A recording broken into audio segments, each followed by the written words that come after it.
রাজধানীর সড়কে প্রতিদিনই চলাচল করছেন ফিটনেসবিহীন বাস। জীবনের ঝুঁকি নিয়ে চলাচল করছেন সাধারণ যাত্রীরা। কোথাও বা বাজে উঠতে দৌড়, কোথাও বা দাঁড়িয়ে যাত্রা। এরকমই চিত্র দেখা গেছে নগরীর বিভিন্ন শহরে। ফিটনেসবিহীন বাস ও জরাজীর্ণ বাসে বাড়ছে জনদুর্ভোগ। বাসের ভেতরে নেই পর্যাপ্ত জায়গা, এমনকি অনেক সিটে বসেও ঠিকভাবে পা রাখার সুযোগ পান না যাত্রীরা। ফিটনেসবিহীন ও জরাজীর্ণ বাসে বাড়ছে জনদুর্ভোগ। বাসের ভিতরে নেই পর্যাপ্ত জায়গা, এমনকি অনেক সিটে বসেও ঠিকভাবে পা রাখার সুযোগ পান না যাত্রীরা। এভাবে কষ্ট হয়, মানে এতটাই ওরা মানে ক্লোজ করে ছোট ছোট করে করছে যে এখানে বসাটাই দুষ্কর। আমাদের সমস্যা হইলো বসতে অসুবিধা হয়, গাড়ি লকর। বাস থামার আগেই যাত্রীর ওঠানামা, কেউ দৌড়ে বাস ধরছেন, আবার কেউ ঝুঁকি নিয়ে ঝুলে যাচ্ছেন দরজায়। প্রতিদিন এমন দৃশ্য যেন এক নগর জীবনের স্বাভাবিক চিত্র।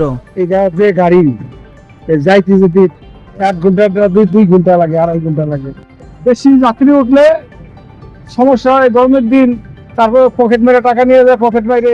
বিশেষজ্ঞরা বলছেন, সড়কে নিরাপদ পরিবহন নিশ্চিত করতে হলে জরাজীর্ণ ও অনুপযুক্ত যানবাহনের বিরুদ্ধে নিয়মিত অভিযান এবং কঠোর নজরদারি প্রয়োজন। আমাদের যে ভোগান্তিটা হচ্ছে, যারা বসতে পারি তারা ঠিকমতো আমাদের হাঁটু জায়গা হয় না। এত ঘন ঘন সিট, যেই বাসে যেহেতু এটা ফিটনেস নাই, প্রথমত এটা বিআরটিএ থেকে কিভাবে এটা করে, এটা বিআরটিএ ভালো জানে। যেই গাড়িতে মিনিমাম 30টা সিট হলে আমরা সুন্দর মতো বসতে পারি, সেই গাড়ির মধ্যে 45টা 46টা সিট থাকে।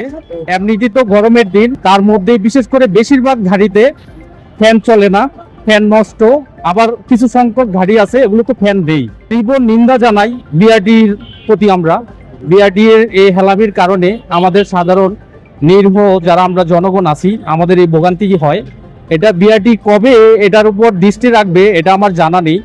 তবে আমরা চাইবো, যখন যেই সরকারি ক্ষমতায় আসে না কেন, যে তার নিজের সিদ্ধান্ত নিয়ে, তার নিজের চিন্তা ভাবনা নিয়ে তারা নিজেরা ব্যস্ত থাকে।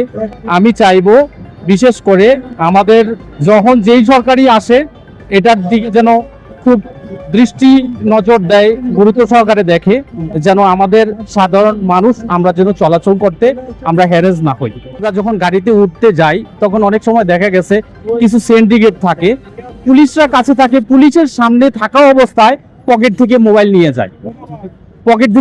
যায়, গাড়িতে ওঠার সময়। তখন আমরা অনেক কিছু করেও আমরা তাদেরকে ধরতে পারি না। নিরাপদ যাতায়াত এখন নগরবাসীর অন্যতম বড় দাবি।